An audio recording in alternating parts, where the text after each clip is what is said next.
From Washington, D.C., this is the Muslim News on Muslim Network TV. Assalamu alaikum, I'm Hena Zuberi. First, the headlines. The first high-level talks between Russia and Ukraine were civilized, says Turkish Foreign Minister. Russian army destroys Children's Hospital in Ukraine. Women entrepreneurs fading fast in Kashmir. U.S. spent over $1 billion on police misconduct claims from 2010 to 2020. U.S. general admits torture victims' records lost at Guantanamo. And our top story tonight. Turkish Foreign Minister Mevlut Çavuşoğlu told reporters that high-level talks between the Russian and Ukrainian foreign ministers were civilized. Foreign Minister Sergei Lavrov and Ukrainian counterpart Dmytro Kuleba met in Antalya for three-way talks joined by Turkey earlier today. Çavuşoğlu also said that they were an important start to addressing ongoing conflict between the two nations. These were the first high-level talks between the two sides since Moscow's invasion last month. Images of the meeting showed Russian, Turkish, and Ukrainian delegations sitting on each side of a U-shaped table, with each minister accompanied by just two other officials. There were no indication that they had shaken hands ahead of the discussions. The Russian Ministry of Defense has confirmed using thermobaric weapons, also known as aerosol bombs or vacuum explosives. A vacuum bomb creates a huge fireball which sucks up all surrounding oxygen. The weapon can destroy reinforced buildings, equipment, and kill people. In 2000, Human Rights Watch condemned Russia's reported use of the weapons a year earlier in Chechnya. The United States relied on similar weapons in its war in Afghanistan, naming it the mother of all bombs. Russian airstrikes destroyed a children's hospital in the Ukrainian city of Mariupol, local officials said Wednesday. The Mariupol City Council said that the Russian Air Force dropped several bombs. People and children were under the wreckage of the Mariupol Maternity Hospital. President Vladimir Zelensky posted on Telegram calling the strikes an atrocity. Zelensky has called for a no-fly zone over Ukraine, but the US and other world powers have declined to support it. Russian Foreign Minister Sergei Lavrov claims that the hospital had been serving as a military base for Ukrainian nationalists. A coalition of more than 200 groups Wednesday called on President Joe Biden to use the Defense Production Act to develop alternatives to fossil fuel. The move would simultaneously combat the climate crisis and Russian President Vladimir Putin's stranglehold on the world's energy economy. It would also support the transition to a renewable economy, reduce energy costs, and move the world away from fossil fuel markets, easily manipulated by bad actors, the coalition said. The letter delivered to Biden was signed by groups including the Center for Biological Diversity, Global Witness, and Stand.Earth. It came on the heels of the Biden administration's move on Tuesday to ban U.S. imports of Russian fossil fuels in response to Russia's military attack on Ukraine. Among the oldest women entrepreneurs of Indian-administered Kashmir, fisherwomen, locally known as Gaddi Wajin, can be seen thronging markets early in the morning. They lure customers to buy the catch netted by male family members. Dotted by lakes and streams, the scenic Kashmir Valley produces a variety of fish. 57-year-old Rahti Begum walks miles every day to take a spot on one of the historical bridges of Kashmir Amira Kadal to sell fish. Many fisherwomen line the pavement of the bridge located in the heart of the capital city, Srinagar. Speaking to Anadolu Agency on International Women's Day, Rahti Begum said her day begins and ends with the struggle to earn enough for her family. Although these fisherwomen are important earners for their families, experts say that they have limited control over resources and are marginalized.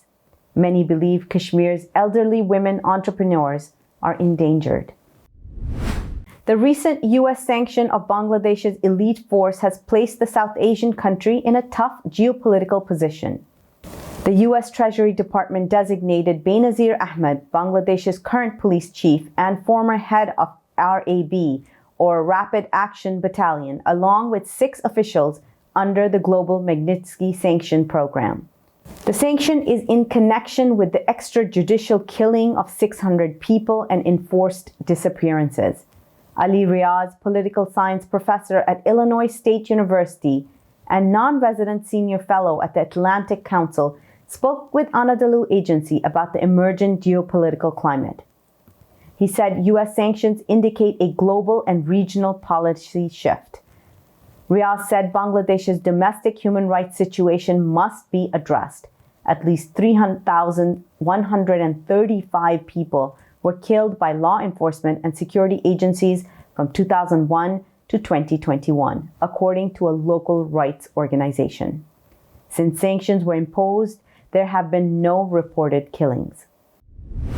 Valley Forge Military Academy and College has inked an agreement with Doha, Qatar-based Global Institute Studies to establish the Valley Forge Academy there.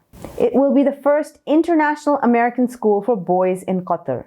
For close to 100 years, Valley Forge has been attended by global leaders, including presidents of countries, senior government officials, professional athletes, and many Qatari nationals. Valley Forge Academy Qatar will share governance and co-curricular programs with Valley Forge Military Academy and College in the U.S. Bringing more news stories after the break. Stay tuned, and we'll be right back after these messages.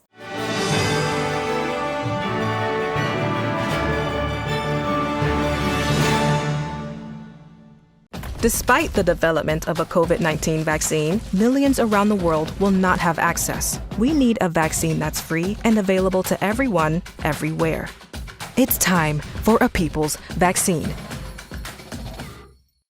I am what hunger looks like in America. I am an 8-year-old girl who's not excited for the last day of school. Because this may be the last time I'll have lunch. Till September.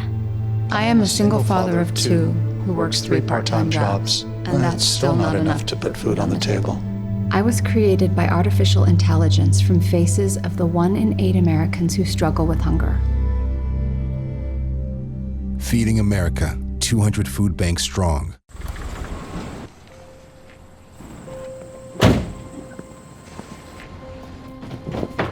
Dad, they took over my bedroom. Come on, come on. Okay, Dad. 1, 2, 3.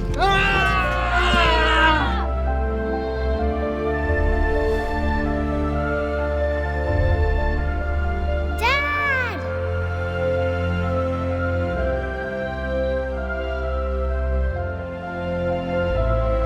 You saved me.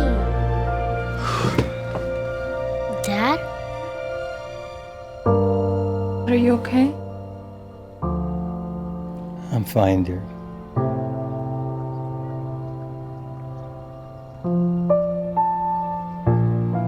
Your hero needs you now, and AARP is here to help. Find the care guides you need at aarp.org/caregiving.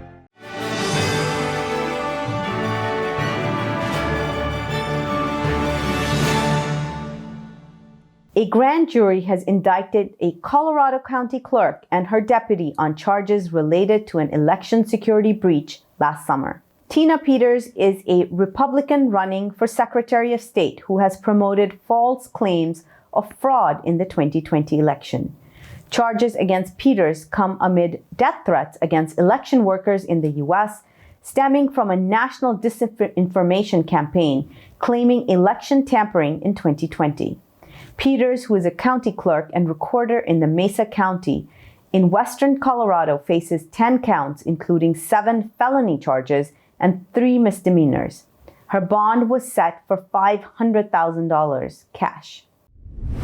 More than $1.5 billion has been spent on settling police misconduct claims in the United States between 2010 and 2020, according to a Washington Post analysis.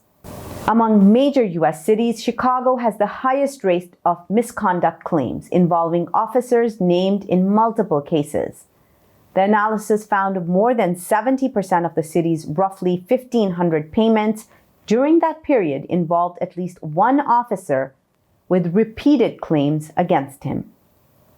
A single officer, Armando Ugarte, had 16 claims against him, costing taxpayers more than $5 million. According to the Chicago Police Department, Ugarte was relieved of his police powers in October.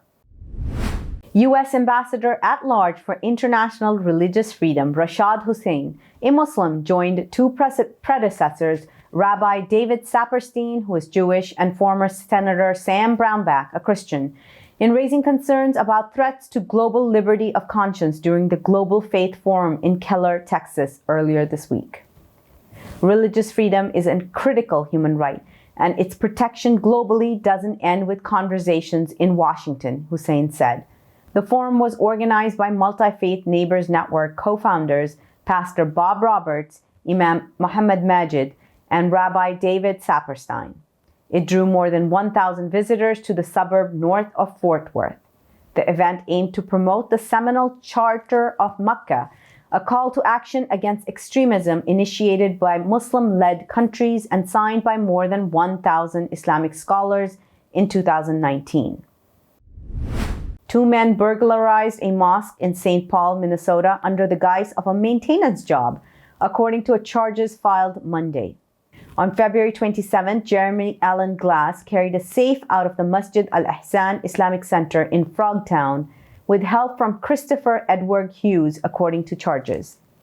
The Ramsey County State Attorney Office charged Glass and Hughes, both from St. Paul, with second-degree burglary, aiding and abetting auto theft, and attempted theft. Based on released surveillance photos, police received tips identifying the suspects.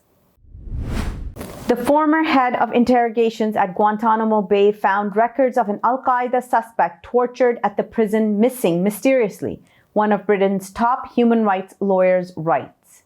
Retired General Michael Dunleavy, who supervised Guantanamo for 8 months in 2002, tried to find records on Mohammed al-Qahtani, accused by the U.S. of plotting the 9/11 attacks.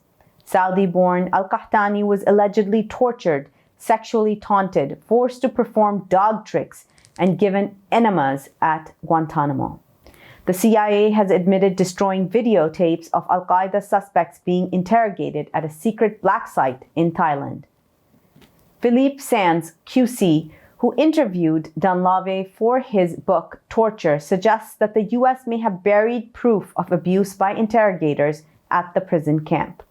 More than 24,000 interrogations were videotaped at Guantanamo, according to a U.S. Army report. Coming up next after the break is our in-depth analysis segment, so stay tuned and we'll be right back after these messages.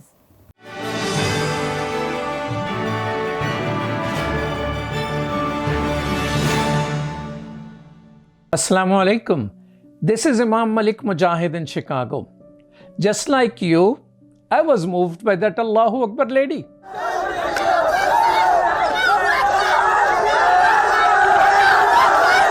She stood her ground, fearful of none, for her hijab and for her education. Sisters and brothers, Indian Muslims are facing a genocide. India does not care for Muslim protesting, but it does care for the world opinion. Therefore, we must push the United Nations. The UN has a responsibility to protect. They must prevent genocide. Please sign this UN petition now. Get others to sign. It will help. Trust me, it will help. We need 1 million signatures, brothers and sisters. Please sign now.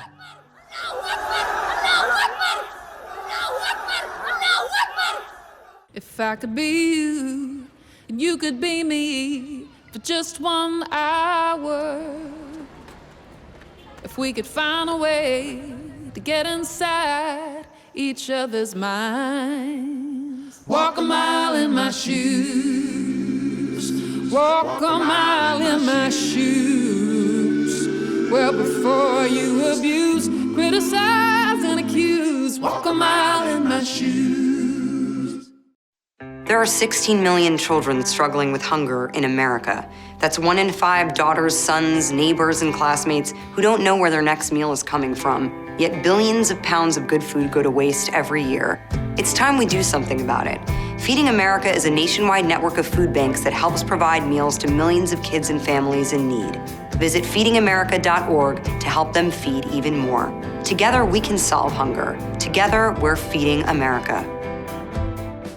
Mr. Speaker, if I decide to wear a turban, or you decide to wear a cross, or he decides to wear a kippah or a skull cap, or she decides to wear a hijab or a burqa, does that mean that it is open season for right honourable members of this House to make derogatory and divisive remarks about our appearance?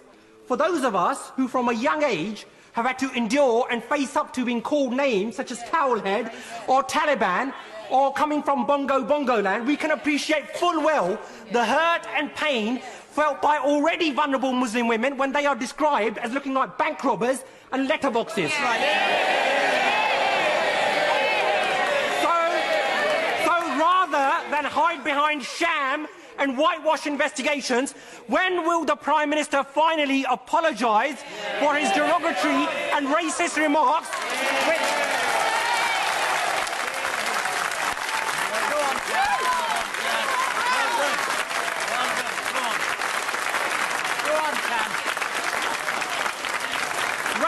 racist remarks, Mr. Speaker, which have led to a spike in hate crime? And given the increasing prevalence of such incidents within his party, when will the Prime Minister finally order an inquiry into Islamophobia within the Conservative Party, something which he and his Chancellor promised on national television?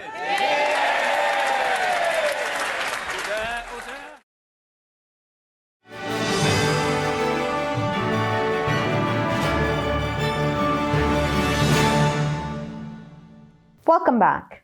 It's time for our in-depth analysis segment. Let's watch. Deadly Alliances Against Muslims. That was the title of a New York Times editorial. And it got my attention. What is happening and where is it happening? But that was not yesterday or day before yesterday. It came on October 15, 2014. And it was connecting the dots between the Hindu extremists in India of RSS and BJP coalitions with the Buddhist genociders in Burma and in Sri Lanka. And I was shocked to see, because there was not much news about it, but it landed on the editorial, Deadly Alliances Against Muslims. Today we have someone who is a Burmese himself, who is the first one, to my knowledge, who used the G word, genocide, in reference to Rohingya people in Burma, what they are facing. Dr. ZARNI, welcome to Muslim Network TV, brother. Thank you, Imam Malik. Thank you. Just to correct, I'm not the only or the very first one. There are others who have called it genocide, but I and my wife and colleague, we co-author a 3-year study for the first time, framing the Burmese Islamophobia mobilized by the state of Burma, then controlled by military, using the genocide framework sociologically and the Genocide Convention. And so, just so other people who have, alerted to the world do not feel slighted, I just wanted to make that correction. Well, I don't deserve undue credit. Thank you so much. I was referring to that scholarship. I don't think any scholarly paper appeared before that. And Amnesty International didn't allow me to speak, I think, several years ago, because I was using the same word. So, MONG ZARNI is a research fellow, Genocide Documentation Center, Cambodia, and advisor to Genocide Watch. I started off by talking about the New York Times in 2014, referring to that. I don't know how prophetic they were, or devilish, or whatever you want to term it. But now when you see that first the citizenship was questioned of Indian Muslims, when they protested, they were attacked and killed. And now the attack on Muslim women, their scarf and their education. Remember, the education was blocked of the Rohingya people. So you being a scholar of genocide and writing very early on this topic, what are you seeing happening in India today? Well, I'm seeing the parallel, I mean, like very chilling parallel with Burma or Myanmar. You know, we are all like part of South Asia. We are all Indianized, states and cultures and civilizations, whether we are Buddhists or Muslims or, whatever our religion, Hindus. We are all Indianized, and we owe a great deal to multi-civilizational subcontinent. But the sad thing and also very chilling thing is the fact that India under BJP, the ruling, Hindu nationalist party, is moving in this genocidal direction. I don't use that word. It's not hyperbole. And also, India has almost 250 million Muslims. Perhaps after Indonesia, this is the largest concentration of people of Islamic faith in the world, and so people don't believe or are reluctant to use the word genocide, because when you use genocide, people think of gas chambers and millions of people slaughtered by the Nazis, or Rwandans, like what happened in 1994, 800,000 slaughtered within 4 months. And so we are looking at these staggering numbers, and how could the Indian state, slaughter 200 million Muslim? That's not possible. And therefore, because the scale will not reach the Nazi genocide or Rwandan genocide, people are taking it less seriously than the issue warrants. And firstly, genocide is not simply about 1 million people slaughter or gassed to death. Genocide is simply acts and policies and social practices that are designed to persecute, exclude, disenfranchise, disempower, and finally, eventually, exterminate a ethnic, racial, religious, or national community. National minorities are generally the most vulnerable, and obviously Indian Muslims are a national minority. And you talk about citizenship stripping. We've got a similar thing. This citizenship stripping of fellow people within a national boundary who lived there for centuries, generations, decades, goes back all the way to Nuremberg, 1930s, that at the Nazi Party conference in Nuremberg, Joseph Goebbels announced that the German Jews of Eastern European tradition or background are no longer German. So they were called like Nuremberg laws, and so citizenship was tied to either blood or religion. Right? In the case of Burma, we have that 1982 citizenship law that instantly, with the stroke of a dictatorial pen under General Ne Win, several million Rohingyas were stripped of citizenship, although the northern Rakhine or western Burma had ancestral land. So you've got a number of parallels going. One is the state instrumentalizing the law, not to protect the minorities, but to persecute them, right? And then you've got another ideological element that we have not touched on here. That is, in the very Orwellian fashion, often killers and perpetrators of genocide, or those who design genocide, they see themselves as victims. Yeah, we've got you talk about the Sri Lankan, Burmese, and Indian Hindu Buddhist, cross-border triangular alliance. I would call, this is the axis or the triangle of evil, the genocidal minds.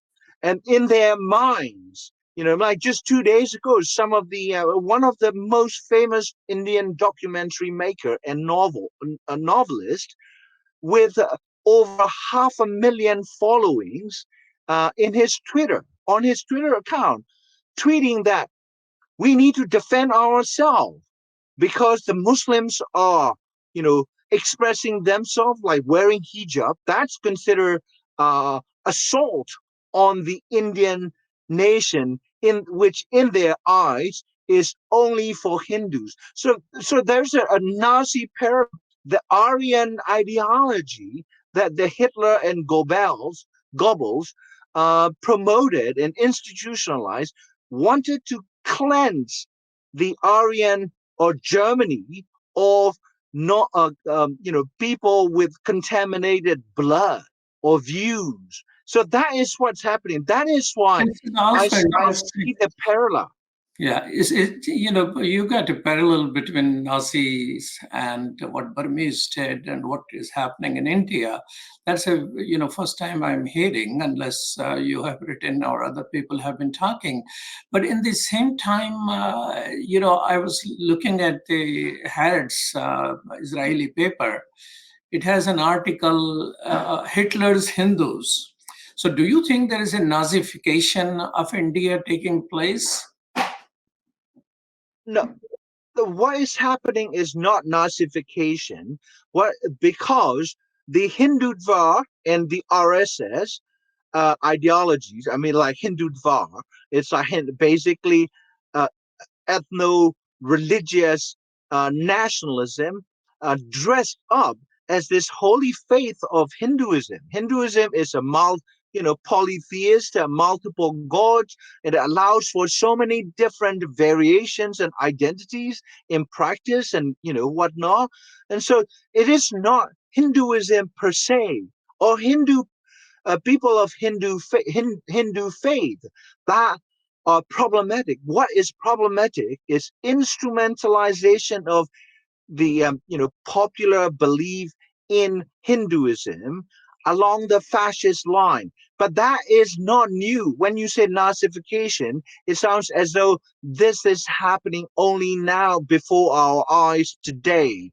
No, the RSS ideology, the Hindutva ideology, and all the ideological godfathers or forefathers of this Hindutva ideology, that has at least 100 years in the making. Some of them were, Indians educated in very prestigious universities in England, like Cambridge, or like some of the boarding schools here, or study European philosophy and whatnot. This Hindutva ideology actually has so many elements that we found in Nazism. The purity of a nation, purity of a race. So that's why, it's not Nazification. It is rooted in Indian version of fascism. And you would say the caste system, the Varna system. Varna literally means color. That you think is part of that? I don't really know much about caste system, so I would not comment on the caste issue. But what I do know is that when you have this kind of purist notion of who is Indian, right? And only Hindus are Indians, and maybe Buddhist and other Jainist, co-religions, maybe little brothers. And the rest, yeah, like Christians and Muslims, yeah, whose faith are rooted in foreign soils like the Middle East, the Abrahamic religions, right?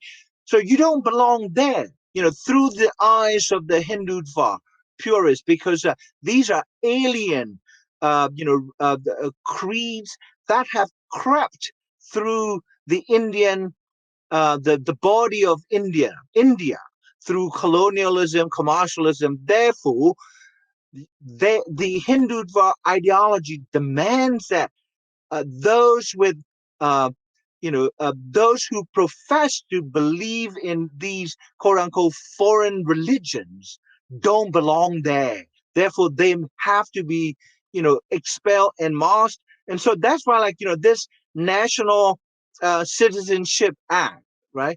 Where the 2 million Muslims, or like roughly 2 million or up to 3 million Muslims in the state of Assam, have been stripped off or struck off the national registry. So that's why I say, we have this, frightening parallel between what happened in the late 1930s in Nazi Germany and what happened from 1980s onward in the slow genocide of Rohingya in Buddhist Burma. Yeah.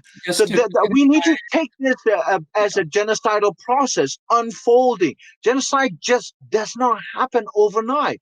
It requires courts, it requires politicians, it requires religious leaders acting as racist demagogues, it requires the ruling party, it required the executive branch working together and mobilizing popular sentiment, inflaming it, poisoning the Indian mind. That is the process that I see unfolding in India. Let me ask you this question, Zani, that while this is happening in India and people like yourself are concerned and aware, are trying to do something, how it is being portrayed in the corporate media, what we call the mainstream media. Before that, there's some explanation may be needed here. You mentioned 2-3 million people lost citizenship in Assam. Actually, it was aimed at Muslim, but when people lost their citizenship, a large number, close to 2 million, they saw that a majority of them were poor Hindus who were just like poor Muslims, didn't have enough documentation of their forefathers' birth certificate and all that.